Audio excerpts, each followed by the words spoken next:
Sure, it's I read this one.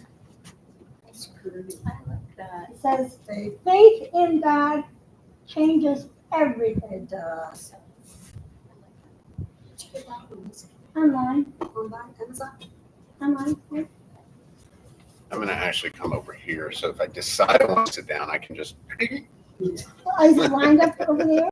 You're moving your. It's lined up. Are you sure? Yes, I I think can so. check. I think it's lined up. Okay. I think Can you see yourself? everybody watching is going to. Can you see? Yes. Can, no. Yeah. No. Okay. Let's see. I think it is. Welcome, everybody. Did you start? I am your ferryman across the River Styx tonight.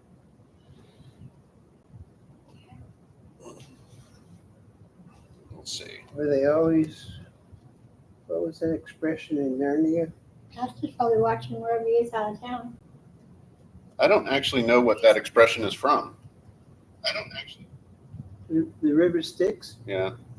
Does When, anybody we, else? when we get Greek- ready to pray at the end, Greek mythology. my brother Ah. and his wife and family live in Florida on the east coast by Orlando, near Cape Canaveral.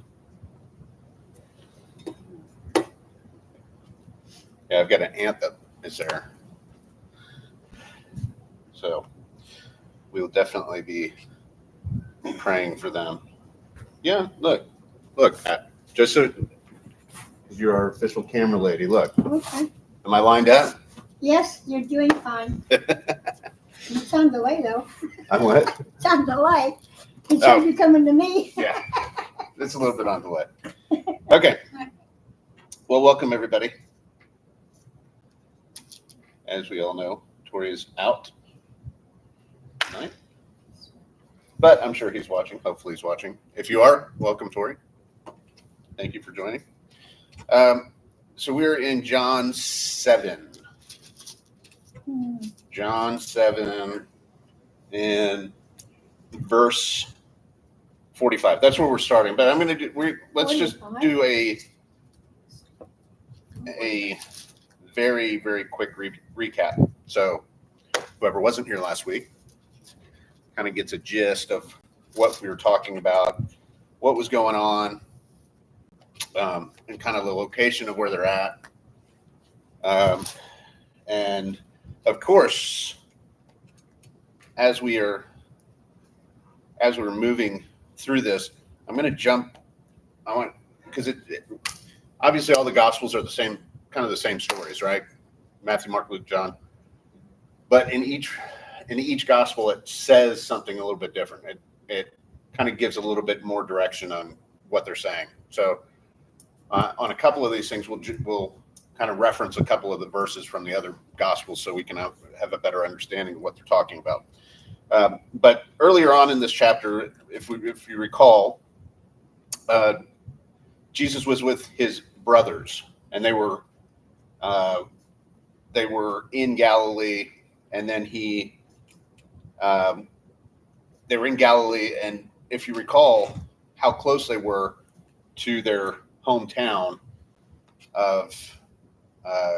from their hometown, which is why they didn't believe Jesus, why they didn't know why he was doing this, why he was talking like this, how he was talking like this, where it was coming from, because they all knew him when he was growing up.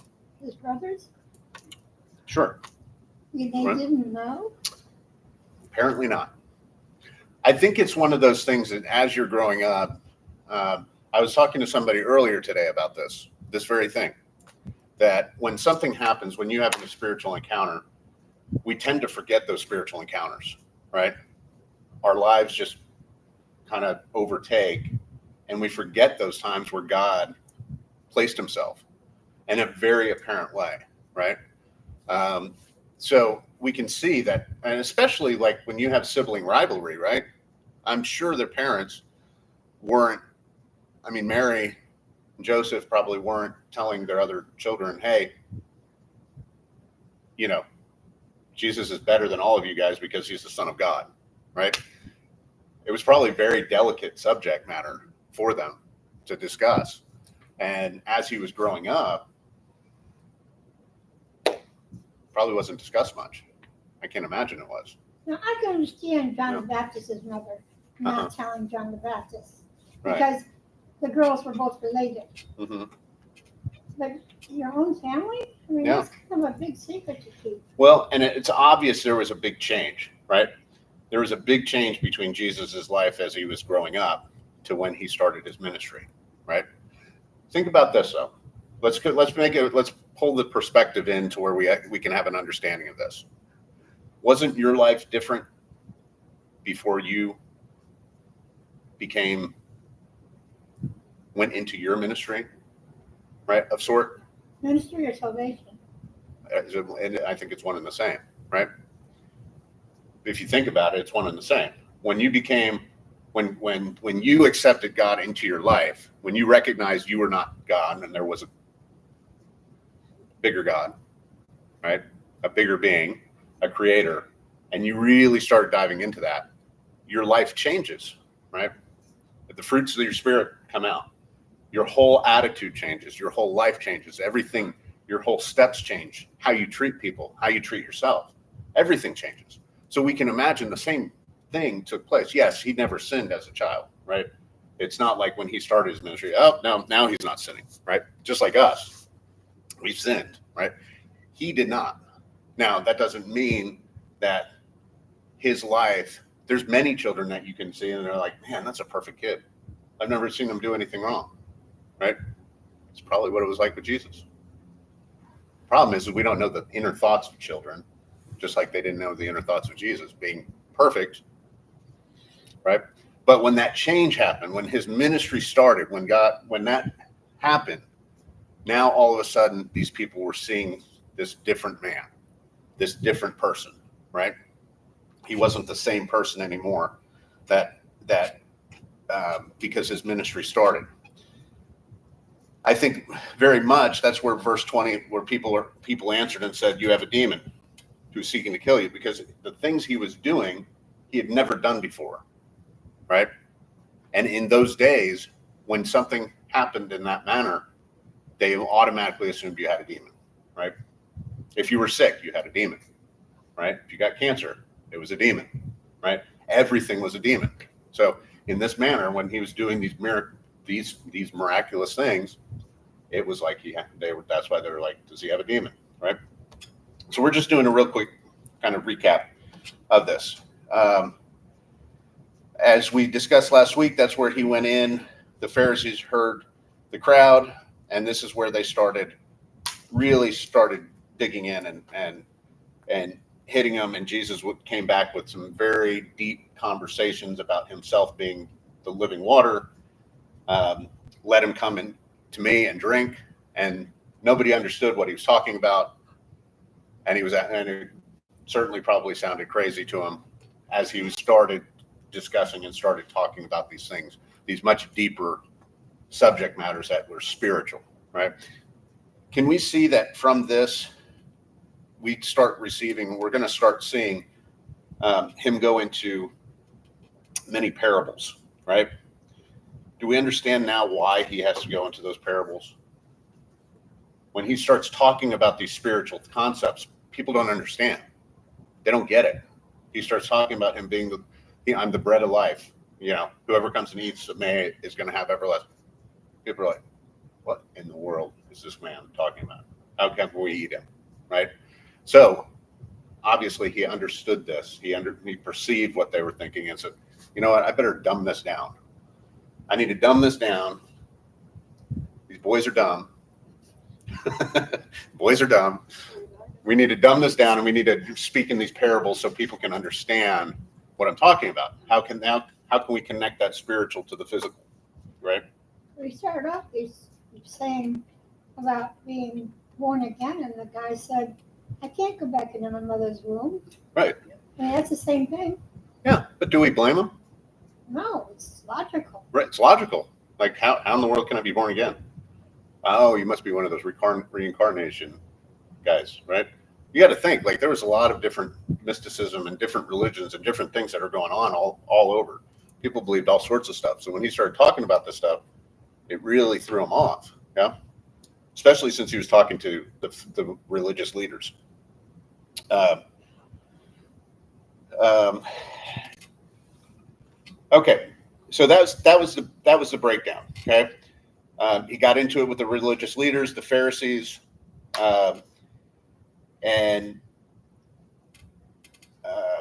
and they were asking, truly asking, how is this possible? And that's where we're at right now. The last four verses were prior to where we're starting. I'm going to read real quick. Therefore, many from the crowd, when they heard this, said, saying, "Truly, this is a prophet." Others said, "This is the Christ." But some said, "Will the Christ come out of Galilee? Has not the Scripture said that the Christ comes from the seed of David and from the town of Bethlehem, where David was?" So there was a division among the people because of him. Now some of them wanted to take him, but no one laid hands on him. Okay. This is nothing new. There's division in religion everywhere, right? Even in the same religion, within Christianity, how much division is there? Well, we can say every denomination there's division, right? Yeah. Then that's the reason for all the denominations, is because they were divided on their interpretation or their belief in what they were reading, right? So we can see there's division among the people. It doesn't necessarily mean that the division was belief and not belief. You had division among the believers as well. Is there, in the same regard, there's division among Jews, right? You have the Pharisee Jews, right? Mm-hmm. You have the Sadducee Jews. Mm-hmm. What was the difference between their division? Do we know? Yeah. Sadducees did not believe in resurrection, Right. right? That's why they were sad, you see. They believed when you died, you did. This is all there was. There was no resurrection after this, right? There was no becoming alive again.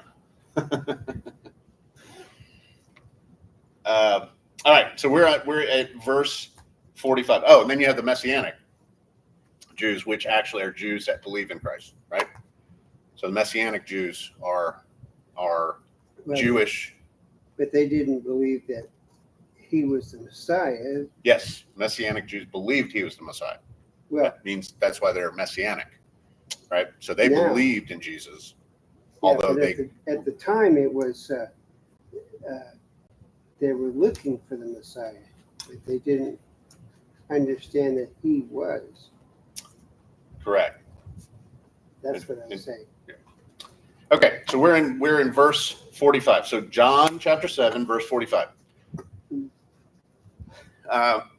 Rejected by the authorities. Then the officers came to the chief priests and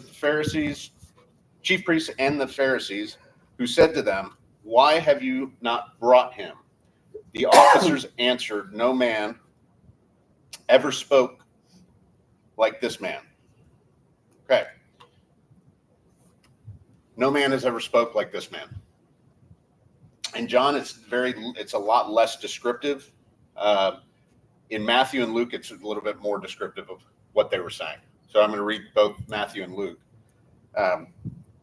In Matthew, that verse reads, when he had come to his own country, he taught them in their synagogue, so that they were astonished and said, "Where did this man get this wisdom and these mighty words?" So Matthew is specific and says he was in his own country, in his own synagogue, which is why they were saying, "Wait a minute, we know Jesus. Where did he get these wisdom all of a sudden? Why is he now talking like this?" Right? In Luke, they go a little bit deeper in the relationship of knowing Jesus, and it's, "So all bore witness to and marveled at the gracious words which proceeded out of his mouth, and they said, 'Is this not Joseph's son?'" So they actually knew Joseph, and specifically list Joseph. Yeah, "Isn't this Joseph's son?" We know Joseph's son. We remember him growing up, right? How is it now that he's it? Shoot, we know Joseph. So we know Joseph was not the one that taught him this. Where did he learn this, right? So Then verse 47. Then the Pharisees answered them, "Are you also deceived? Have any of the rulers or the Pharisees believed in him? But this crowd that does not know the law is accursed." But this crowd that does not know the law is accursed. So what are they attributing the belief in him to?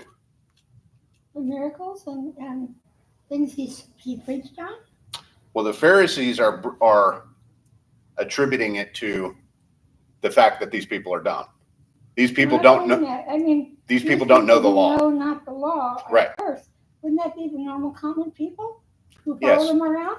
Yeah. They're basically saying the reason that they believe is they're under a spell because they don't know the law. If they knew the law, then they would know Jesus was a fraud. Basically, right? This is what the Pharisees are trying to insinuate, right? Remember, the Pharisees and the tribe and the elders didn't want anybody to know the secrets of God. They felt Selfish. they felt they were the ones to control and disseminate information, right? And create a measure of what? Fear, right? It is the same story that every dictator uses. Every single fear. Using fear to control the masses or to control individuals is exactly what they were doing. Holding that information, hiding that information, and then using it to their advantage while manipulating the people, right, to serve them. Yeah, they weren't serving the people at all, right? They were scared of losing that, losing the power, so they held the information, right?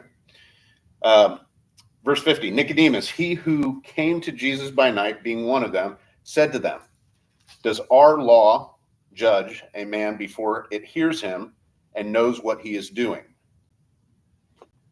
Now, Nicodemus, do we remember who Nicodemus was? Yeah. Yeah, he was a Pharisee. But He was a Pharisee, but what level of Pharisee was he? This dude was high up on the, he was way high up there, right? He was a ruler of the Pharisees, okay? He was a very powerful man.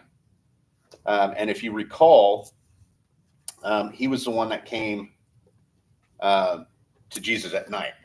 Remember the story when he came to him at night? And we discussed this. We're trying to figure out whether he came to him because he was really actually interested or he was scared. Is he the one that said, "I can't go back to my mother's womb"? yeah, Yes, that was Nicodemus. Okay, and here he is again, right? Does our law judge a man before it hears him and knows what he is doing? They answered and said to him, "Are you also from Galilee? Search and look, for no prophet has arisen out of Galilee."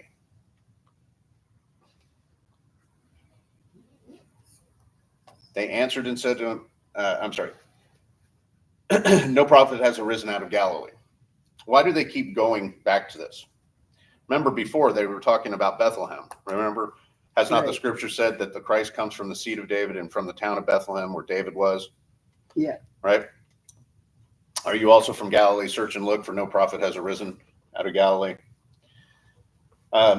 They're going back to the laws and the scriptures of the Old Testament, right? The problem is they never fact checked. I mean, remember, they were talking about, has not the scripture said that Christ comes from the seed of David and from the town of Bethlehem where David was? Well, that was Jesus, right? But they failed to find out that, wait a minute, he actually was born in Bethlehem, right? He was actually from the seed of David. But they never asked, okay?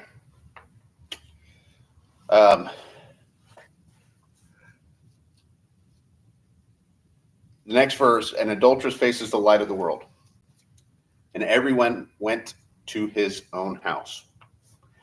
Now, this is very, very interesting to me. Why in the world would they end the chapter with the start of a new story? What do you guys think? Anticipation. So there's one last verse. Verse 53 is the last verse, and it's the start of a chapter, but it's the end of a chapter, right? And everyone went to his own house. That's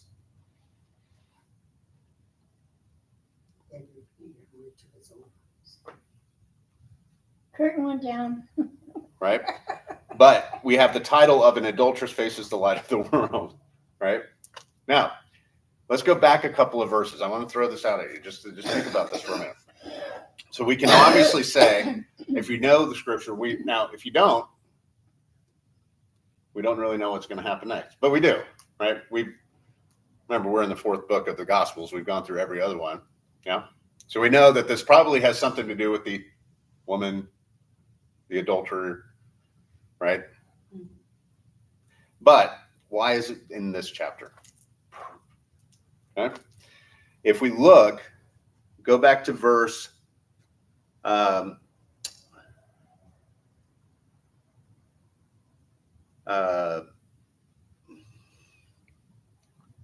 hold on.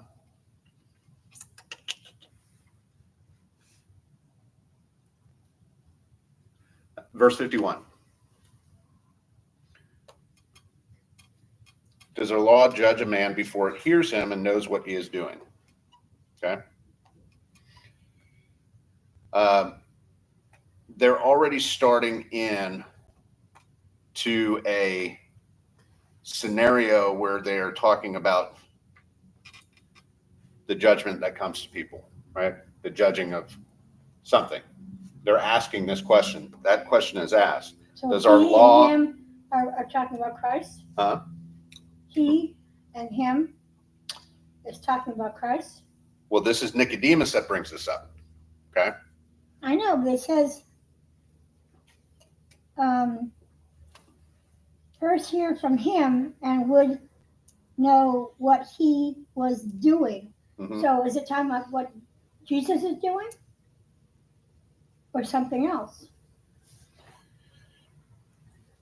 When he brings this up, he's speaking about Jesus. Yeah, But it's a general question. Does our law okay, because I capitalized him and Yeah. he. Does our law judge a man? Right? And a man meaning a man or a woman, Sure. a person. Does our law judge a person without hearing before it hears him and knows what he is doing? Because this is what they are doing, right? They're judging Jesus in the manner that is outside of the law while they are speaking and preaching that they're abiding by the law, that he's not abiding by the law. You see the contradiction. But the fact that we have one single verse and everyone went to his own house, right? To end the chapter in John 7, right? It is indicative of where they're trying to have our thought process here, okay? Where, the inspiration that God puts out in writing, where he wants our heads at. He wants our heads in the manner of judgment, right? Is it lawful for us to judge without hearing and without knowing? Well, we know that there's a very keen in the Mosaic Law, in the 10 Commandments, that says, what? Do not bear false witness, right? Well, bearing false witness is judging somebody without knowing the facts, right? Or judging somebody with, false facts. It's either one, yeah? So we can see that it's a very important function and a very important factor. And as we go into this next story, right, we're going to see, I'm going to pose something to you guys, and I want you guys to really think about this in a manner that's different than the way that it's written, okay? Because if we're trying to put our heads in a place where God is wanting us to think about judgment and how we treat people and our judgment of people, in these times, we need to look outside the box of how we do things now versus then, okay?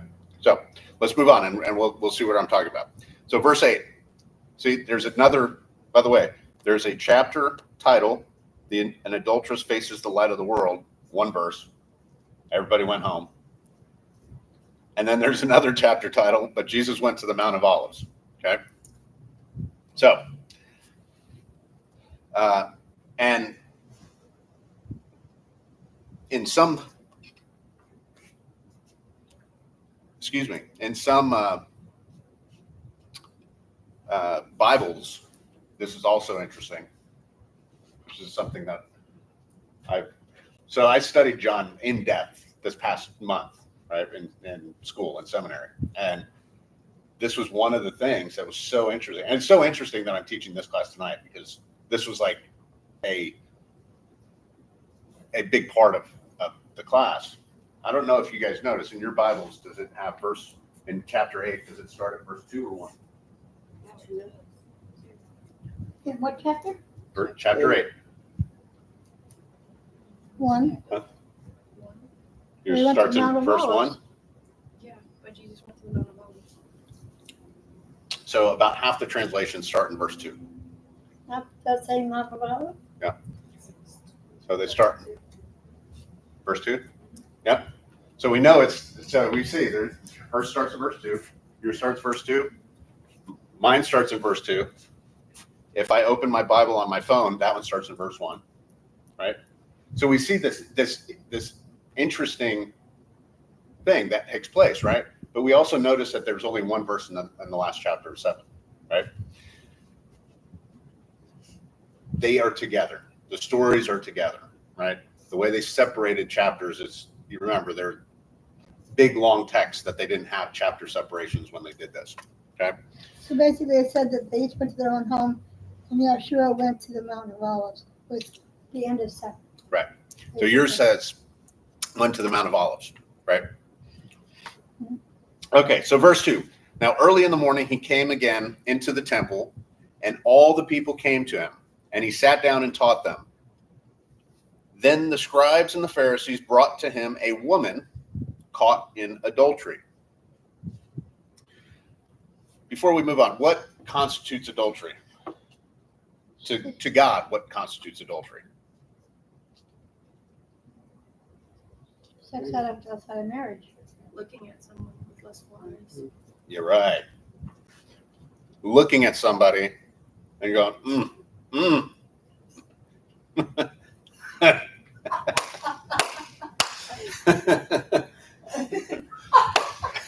Gloria.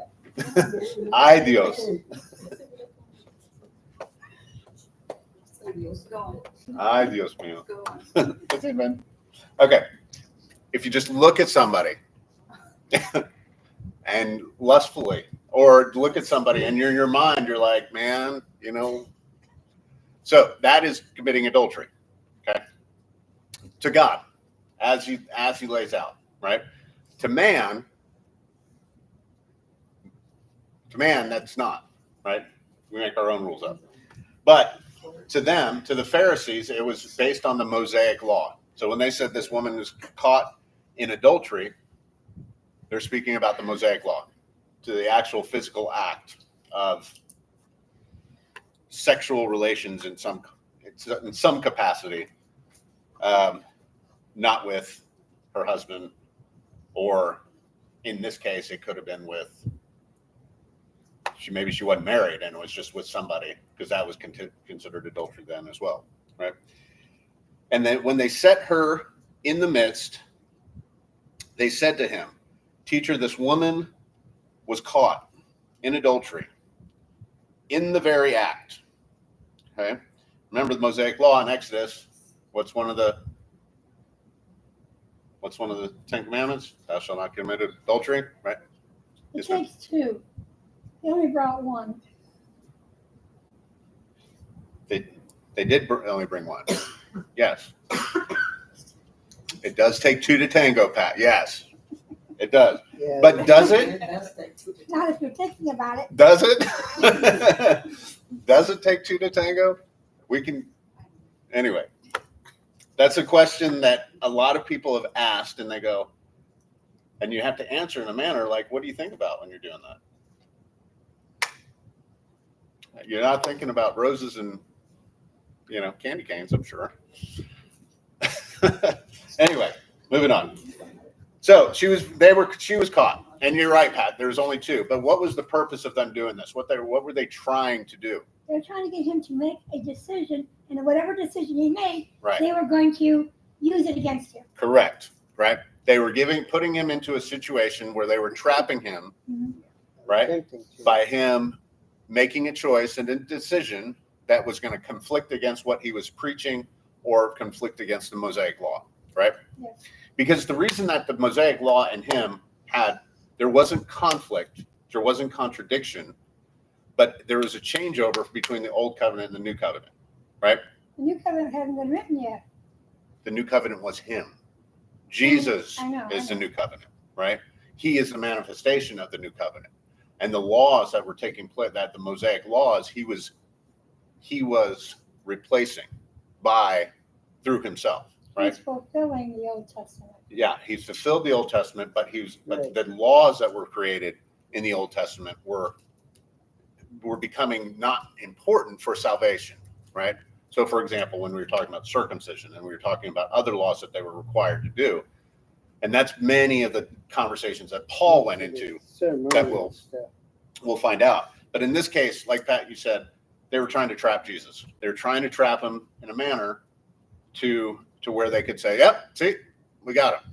Yeah. Which is why they only brought one, right?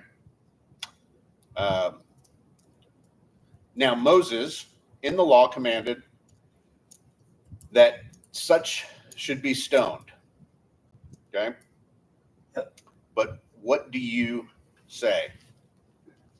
This they said, testing him, that they might have something of which to accuse him. But Jesus stooped down and wrote on the ground with his finger, as though he did not hear. See, when you guys make fun of me for not listening, not hearing, and you think Jesus did it, just You're just deaf. what? You're just deaf. I'm just deaf. Yes, I am just deaf. There's sometimes though, writing, scrolling. So when they continued asking, he raised himself up and said to them, "He who is without sin among you, let him throw a stone at her first." There's a couple of things here that I really want to press upon here. And as we're reading this, we think about, okay? In these times, we're talking about, in this story, we're talking about the physical act of stoning somebody, right? We understand what that is. Does everybody understand what stoning is? Like now, Didn't they do that we to talk some about of the getting concerts? stoned. It's completely different. Yeah, where they put you in a kind of a pit and throw stones at you. Yeah, they basically throw stones at you until you die, until you're dead, right? But let me ask you, in our today's society, as we're discussing this, don't we have our own way of stoning somebody? Speaking bad about people? By words, right? Now we see what Jesus did when they first came to him. It's something that we need to really focus on and practice, and that's closing our mouth, waiting to respond, waiting to know how to respond, and responding with the right words, because the right words at the right time make all the difference, right? We're so accustomed to just firing off text messages. We're so accustomed to firing off social media, blasting somebody, just destroying somebody, right? And it's based on this idea that how many times do we actually know the whole information? Never. Because nobody posts anything on social media and posts all the information, right?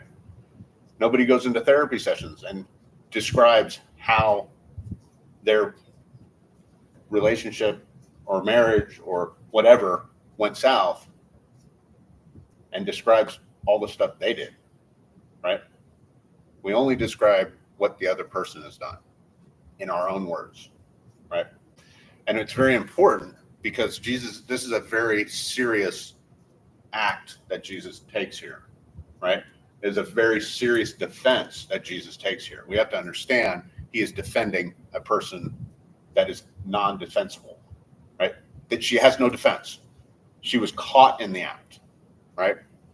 And the law stated she's going to be stoned, right? There's no way around that. However, in a manner of speaking, the only way around that is exactly what Jesus said. He who is without sin among you, throw the first stone.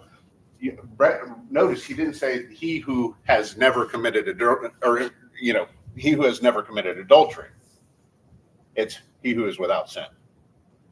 Because it doesn't matter what the sin is, right? And we find ourselves doing that. How many times have you said, "Oh well, I mean, I'm good. At least I haven't done that, right? I haven't killed anybody yet." We prioritize when in reality sin is sin no matter what it is. Sin is sin, no matter what it is, right? But what's interesting is how we project that on people and how we destroy them with our words. Words are stoning somebody, right? We have to be so careful of that. We don't recognize, we don't realize the person that we're throwing these aggressive, nasty words at is a person that is suffering just like you are. Their suffering is different. They have different pains. They have different things going on, but they are pains nonetheless, right? And that's what Jesus is saying here, right? He's defending somebody that in that time period should not be defended, right? By all sense of purpose, she should be done exactly the way that they're saying, right? God showed me that whole issue right there. I'm sorry? I said, God showed me that issue right there. I have a brother who's been an alcoholic since he was a teenager. Mm-hmm. God gave me a dream he's going to get saved and be an evangelist. Yeah. And the Lord told me to call my brothers and sisters, because I'm the oldest of 7 kids, and to tell them each to ask God to forgive them for every word that they spoke against him, Mm-hmm. so that God can start working on him. Because those words have life. Words do have life, right? They do have life. And we're going to see this, what takes place here in a moment as well. There's so many different lessons in this one story with Jesus and this woman, and how we can apply them to our lives. Let's continue. Verse 8, and again, he stooped down and wrote on the ground. So he just said this one statement, then shut up, and then went back to drawing his doodles on the ground, right? Some think that there is a very significant correlation between what Jesus was doing, writing on the ground, because they compare it to what Moses did with the 10 Commandments, how God wrote the 10 Commandments in dust on, right? Wrote them, and that's what he's doing here, right? How amazing would it be to have known what he wrote? That'd be pretty cool, huh? You know how they always say, like, what's one question you want to ask God when you get to heaven? That's one question I want to ask. What was his doodle? I want to know what he doodled when he was writing that, right? Anyway. Okay, verse 9. Then those who heard it, being convicted by their conscience, went out one by one, beginning with the oldest, even to the last. And Jesus was left alone, and the woman standing in the midst. Verse 9, does yours say conscience? What does yours say? Hold on. Does everybody say conscience? And those listening were leaving one by one, beginning with the eldest. Then only he and the woman in the middle were left. So it doesn't say convicted at all. No. It doesn't say that we're convicted by their conscience. It's interesting because I believe fully that conviction comes from, when you're convicted, conviction comes from that Holy Spirit. Mm-hmm. And it's a interesting aspect right here because he's in their presence, right? So we ask ourselves, well, the Spirit wasn't moving at that time yet, right? So But Jesus was right there. Jesus is speaking the words into them. So of course, they're going to be convicted, right? They're going to feel conviction. If Jesus is talking to you, you're going to feel the conviction, right? So they all leave. And Jesus was left alone and the woman standing in the midst. When Jesus had raised himself up, and I wonder how long that took for all of them to leave, Not long. right? I don't know. There's probably quite a few of them there, right? Everybody wanted to see this. For some reason, when people, like you think like the big gladiator type arenas and everything, they loved seeing people. And when Jesus was crucified, everybody was there. Everybody wants to see it. You know, oh, there's a hanging. Oh, right. Even today, I mean, watch television. World's craziest car crashes. Oh, yeah. Oh. Anyway, so they all leave, and it's just Jesus and this lady. And when Jesus raised himself up, saw no one but the woman, he said to her, "Woman, where are those accusers of yours? Has no one condemned you?" She said, "No, no one, Lord." And Jesus said to her, "Neither do I condemn you. Go and sin no more."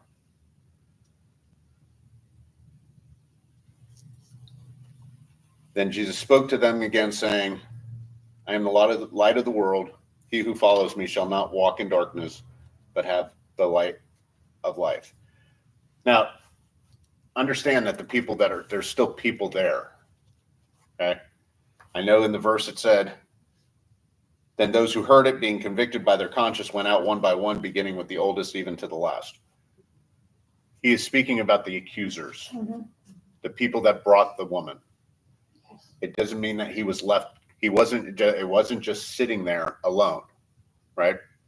So when he told this woman to stand up, or neither do I condemn you and sin no more, go and sin no more, this was still in front of a crowd. There were still people there watching this, right? Now, let me ask you, if you're this woman, knowing full well you were caught in this act, right? The fear that she had when she walked in and when she left, what do you think was going through her mind? How do you think she felt about her sin? And him saying, "Sin no more."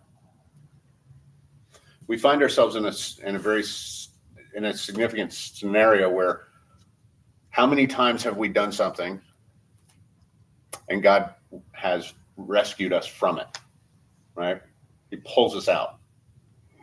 And somehow, some way, he pulls us out, and we know it's God. We know for a fact it's God, right? But then we go back in, right? We just get out, and then we go back in. We fall back in to whatever it may be, whether it may be addiction, from alcoholics to it may be, sexual addiction. It may be whatever it may be that God rescued us from, and we literally go right back off the diving board, back in, right? This is where Jesus is talking about, right? Obviously, this woman is going to sin again. She's not sinless. She's not Jesus. It's not like she left here. He's not giving her a commandment, an impossible commandment. Oh, go sin, neither do I condemn you, go and sin no more. He's speaking about this particular sin that he has saved her from, right? And it's not a saving, it's a forgiving, right? It's a forgiveness. Yeah. So when we do that, when we see people and when we understand that the stones that we throw are words, right? Because obviously we're not picking up rocks and throwing at somebody, right? But our words are nasty, nasty, nasty. And we see this with kids, especially high school kids, right? Where they're constantly dealing with this, like bombardment of just nasty words, right? And we can see how that can remove somebody's self-esteem, and how they value of them continues to go down when we don't realize it, right? And especially when we were able to read this stuff in, silence, when you're just at home and you're just getting hit from all sides, right? But God is telling us, when we get to a place, it's not just that our own sin, but we need to recognize that in somebody else, they're having the same fight. Everybody has the same fight. Everybody has something that they were saved from that they're going back to, right? And if we're not supportive of those people by forgiving them of their past action, how are they going to recover? How are they going to pull out, right? How can we coach them out? How can we, and it takes us believing in them, as we know that's what Jesus asked us to do, just like he did, right? What did he do for this woman? He believed in her, right? He gave her hope. He said, listen, I don't care that you were like this, but here's redemption. And just don't go down that path again. Was that the same as Mary Magdalene? In what regard? The woman that was brought before Christ Mm-hmm. in adultery. Mm-hmm. Wasn't Mary Magdalene also?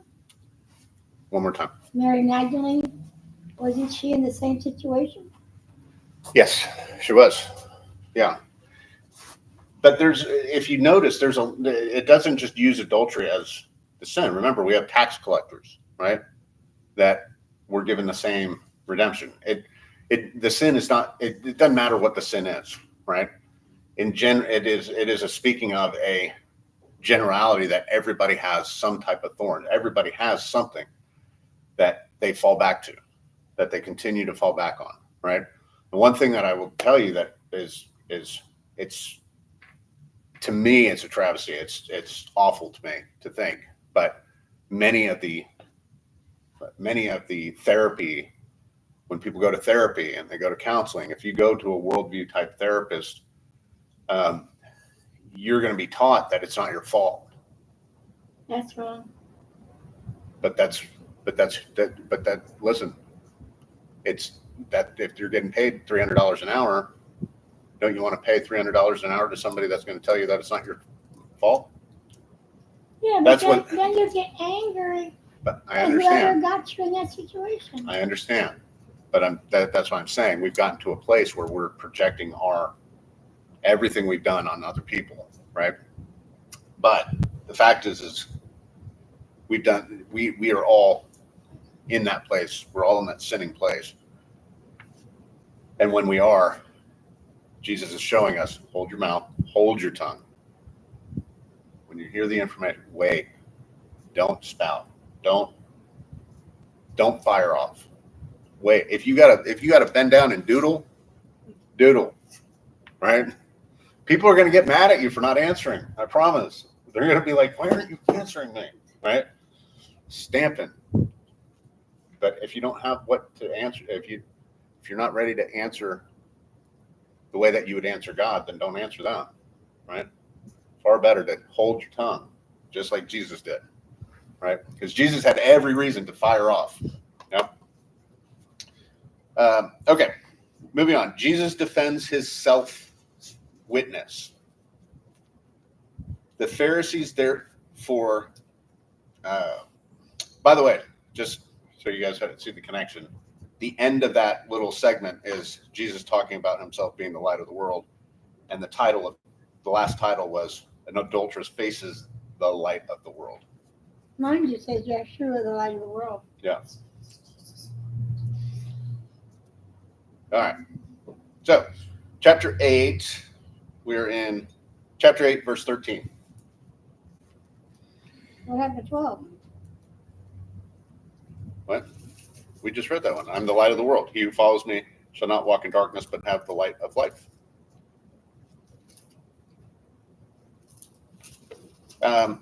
Jesus defends his self-witness. What does your title say, Pat? Yeshua, the light of the world. For 13? For 13. At verse 13? 12. 12 starts the session. It goes from 12 to 20.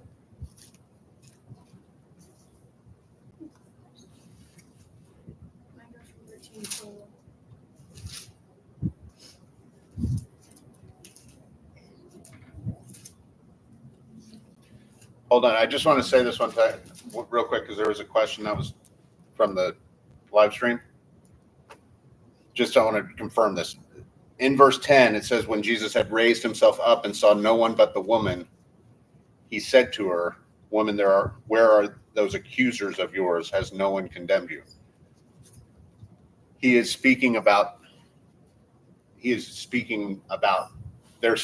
accusers. When he raised himself up and saw no one but the woman, he's speaking about the woman and the accusers. Yes. Right? The crowd that was still there is still there. Right? It was just the accusers that were left. And they were specifically saying that it was just the woman and the accusers that when he stood up. So there's not a contradiction in the verses. Like it doesn't, like verse 12 is not said when then Jesus spoke to them again, saying, well, there was a them. It wasn't just the woman. And in fact, the verse right before he said, go, sent the woman away. There was still a them, the crowd. Okay. All right. So verse 13, Jesus defends his self-witness. The Pharisees therefore said to him, you bear witness of yourself. Your witness is not true. Oh. So is witness the same as testimony? Well, yeah. Because mine says testimony. Yeah. I mean, if you are a witness in a trial, right, and you testify against yourself, if you're a witness to yourself, like somebody take the stand, like a defendant takes the stand, right? That's you're bearing witness of yourself, your own actions, yeah. And they're saying you bear witness of yourself. Your witness is not true. Jesus answered and said to them, even if I bear witness of myself, my witness is true, for I know where I came from and where I am going. But you do not know where I come from and where I am going. You judge according to the flesh. I judge no one. And yet, if I do judge, my judgment is true, for I am not alone, but I am with the Father who sent me. It is also written in your law that the testimony of two men is true. I am one who bears witness of myself, and the Father who sent me bears witness of me. All right.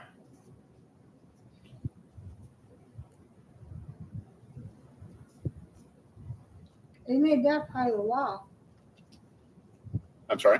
They made that part of the law.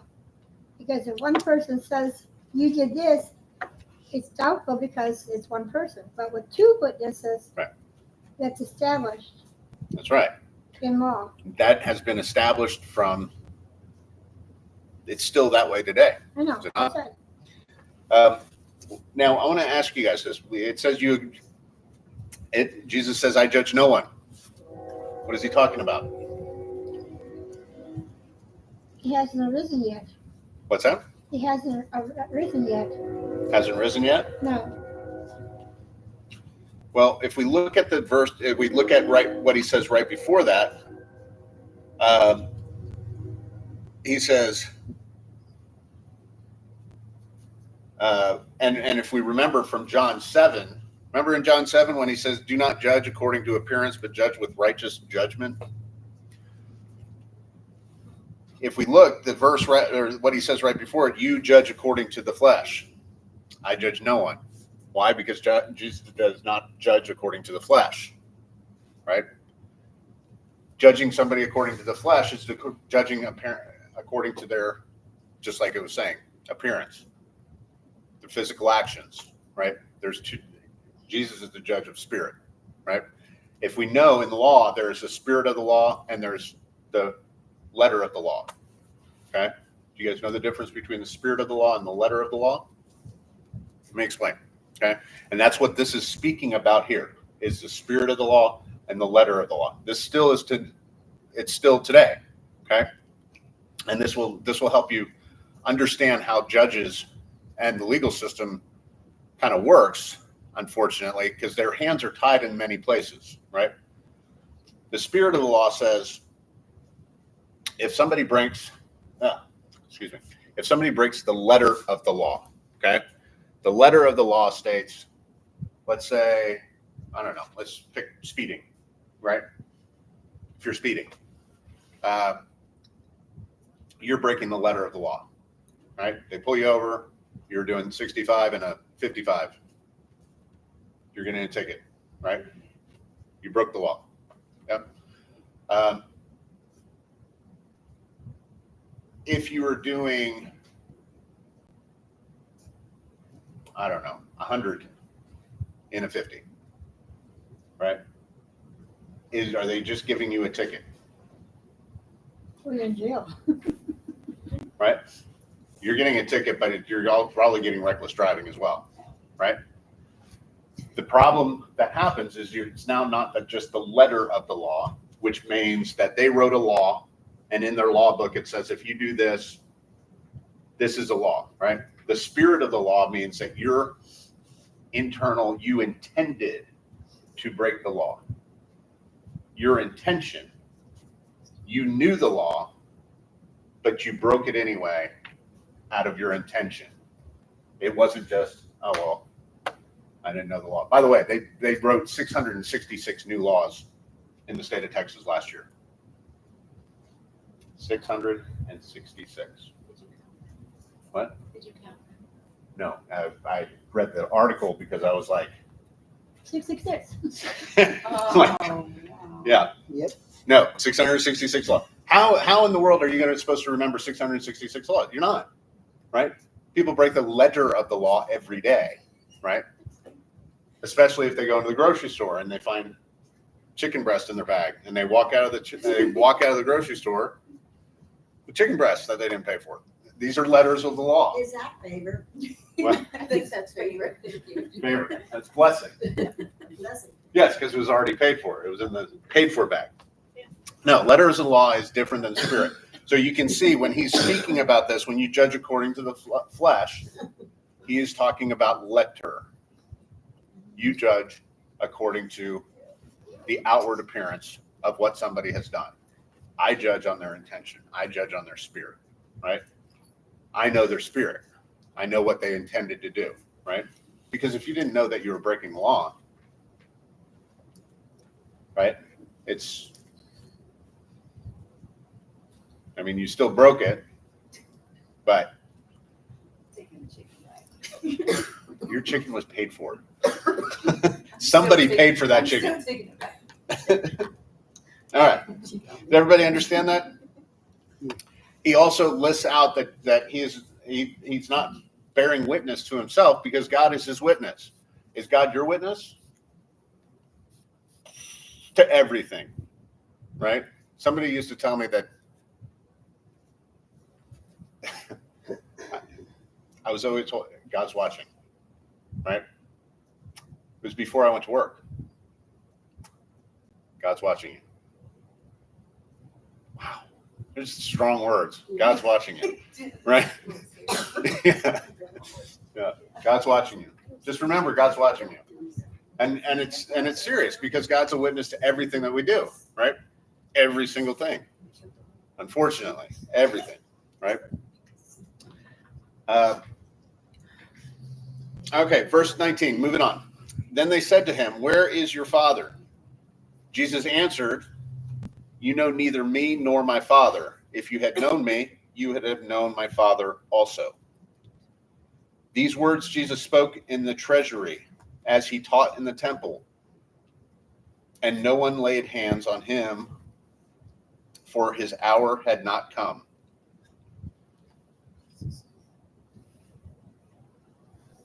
So no one laid hands on him because his hour had not come. We can look at this a couple of ways, right? We can look at it in the manner that God puts a protective shield around us until the appropriate time, right? I want you to look at it another way, something that is very, I think, an easier way to see what I'm talking about here, what he's talking about here, okay? No one laid hands on him, for his hour had not come. if a door doesn't open that we can't walk through because God has not opened that door, it's impossible to go through, right? There's no way for us to go through. If we close a door that we're supposed to close, other doors are open. God opens up other doors, right? Sometimes, in the case like this, our timing and God's timing are completely different. We don't know God's timing on things, right? We'll push and push and push for something. Now, in this case, Jesus obviously knows God's timing, right? They're kind of connected that way, right? He knows his timing. So the laying of hands on him wasn't going to happen because that door was not yet open, right? For it to happen. So we have to look at our lives that way. When those doors are not opened yet, we can't force them. We can't force God, right? We really can't. But we have an obligation of ourselves too. Sometimes that obligation of us is to just patiently wait. Sometimes that obligation is to open that door, right? Sometimes we have an action of one in ourselves. Obviously, Jesus had an action that took place before that door was opened, right? He had an entire ministry to do prior to that door being opened and them laying hands, right? As we've learned, there were so many different things that had to take place before Jesus got to the cross, right? Where they could lay hands on him. Yeah. Jesus predicts his departure. I love that it says Jesus predicts that his departure. He's not predicting. I don't think it's predicting. What does your title say? Where I am going, you cannot come. There you go. What's the title of it? Is that what the title is? Mm-hmm. Where I'm going, you can't come. Yeah. All right. Okay. So it has nothing to do with predicting. It's basically telling, right? This is when this is happening. Then Jesus said to them again, I'm going away and you will seek me and will die in your sin. Where I go, you cannot come. So the Jews said, will he kill himself because he says, where I go, you cannot come? So they're thinking Physical level. physical death, but also there's a couple of things here. He's dealing with Pharisees right now. It's not the Sadducees that he's dealing with. He's dealing with Pharisees. Okay. As you see in verse 13, right? The Pharisees therefore said to him. So let's understand this. The Pharisees believed in resurrection. The Sadducees did not believe in resurrection. So the Pharisees, even though they're saying, is he going to kill himself? Because he says, where I go, you cannot come. Right?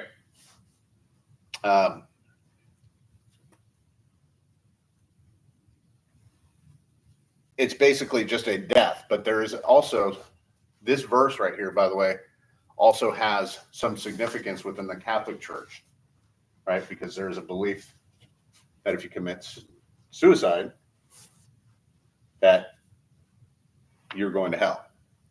This is one of the verses that they use as an example of that, right? It, to me, does not say anything about you going to hell if you committed suicide. But that's where one of the interpretations is. Maybe they think it's because by committing suicide, you committed murder. I don't know. I think, I was raised Catholic. yeah, That's the way I always thought of it. it's just that interpretation. Yeah. There's nowhere else that it doesn't. We won't go down that road, but it's not a belief that I believe in. No, I know. I don't think that it would say. Jesus is very clear about. I don't sins. think they go to hell. No. If they love the Lord. I mean, they're going to have to explain themselves. You're going to have to explain yourself. But God's probably going to ask, why'd you give up on me, dude? But anyway, let's move on. Verse 23. And he said to them, you are from beneath, I am from above. You are of this world, I am not of this world. Therefore I said to you that you will die in your sins, for if you do not believe that I am he, you will die in your sins. Then they said to him, who are you?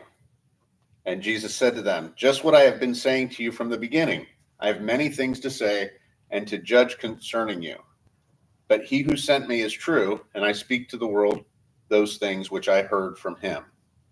They did not understand that he spoke to them of the Father.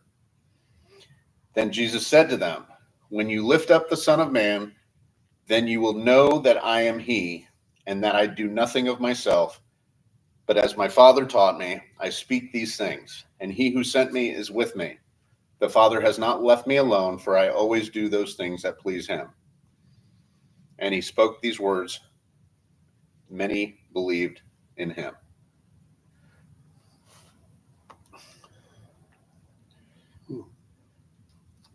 So, obviously, Jesus is speaking in a manner of spirit, right? Which was what he was doing. Now, obviously, also, as we know, during that time, they were waiting for a Messiah. This was a prophecy that was a foretelling prophecy, right? That's why they kept bringing up, well, the Christ is supposed to be from Bethlehem, seed of David, and they know the stories. They know the Old Testament. They know what was written in Isaiah, right? So, but they are still in this place where they can't grasp that he is him, right? They can't accept it, right? Which means that their heart was hardened. Some of them, though, as he said this, it's not that it made sense to them, but they believed in him. This is important. We don't need to understand somebody to believe in them. I think the most egotistical, most arrogant thing we can ever say is that I need to understand what you're saying for me to believe that it's true. I don't need to understand to believe. That's not the definition of faith, right? Having faith in somebody is believing in that they can do and be what they are without having the proof, without seeing the proof, right? So then believing in him is the same as us, that we're called to do, right? I think, let's see. Where are we at? Okay, we're going to do the next, let's see, it's 8:15. I'm going to do the next 6 verses, and then we're going to stop there. Mine goes through 38. So mine has 7 verses. Yeah, I'm going to go to 36. Okay. So I'm at verse 31 right now. John 8:31.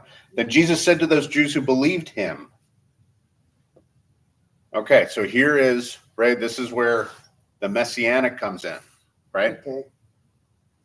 He's speaking to the Jews who believed him, which means these are messianic Jews, that they believe he is the Messiah. Yeah. So we have now 3 different categories of Jewish groups, right? There was more, but that we're speaking about all the time, right? We have the Pharisees, the Sadducees. Now we have the messianic, who are the Jews that believe in the Torah, that believe in the Old Customs, Mosaic Law. They believe in all of the Old Testament, but they also believe Jesus is the Messiah, right? Okay. Then Jesus said to those Jews who believed him, if you abide in my word, you are my disciples indeed, and you shall know the truth, and the truth shall set you free. They answered him, we are Abraham's descendants, and have never been in bondage to anyone. How can you say you will be made free. Remember, they're still thinking physically, right? Jesus answered them, most assuredly, I say to you, whoever commits sin is a slave of sin. And a slave does not abide in the house forever, but a son abides forever. Therefore, if the Son makes you free, you shall be free indeed. Two things. Sin is bondage. Do we understand that? We know that. Sin will grab you and hold you captive and hostage.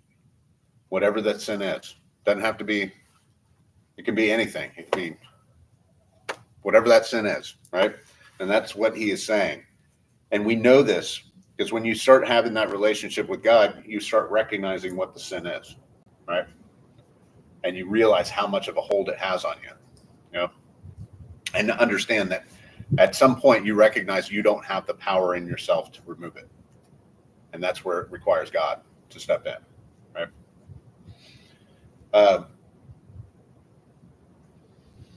I think we're gonna stop there.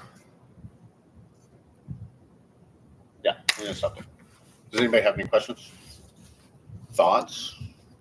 Reminds me of the South before the Civil War, when they had slaves, the owners were the ones who could set the slaves free if they wanted to. Mhm. Same as you're saying about the Son. If the Son sets you free, then you're free indeed. They were still thinking physically though. They were thinking, how are we're not slaves, we can do whatever we want. They're not thinking about the sin being the spiritual side, the bondage internally, right? It's not a physical bondage. It's this sin is you can sin all day long and not break any laws, right? You start breaking laws with your sin, now you get in physical bondage because you're going to jail, right? But the sin inside, and it holds you captive. If you've ever been held captive by a sin, and we have to recognize that also when other people are in that sin, it requires not us to come down on them. They're in their own bondage, right? What they need is somebody to believe in them that they're going to get through, right? That they'll get through it. Support them on that. Okay. We'll pray here in a second. I'm gonna cut the live feed. Thank you guys for all coming. Appreciate it.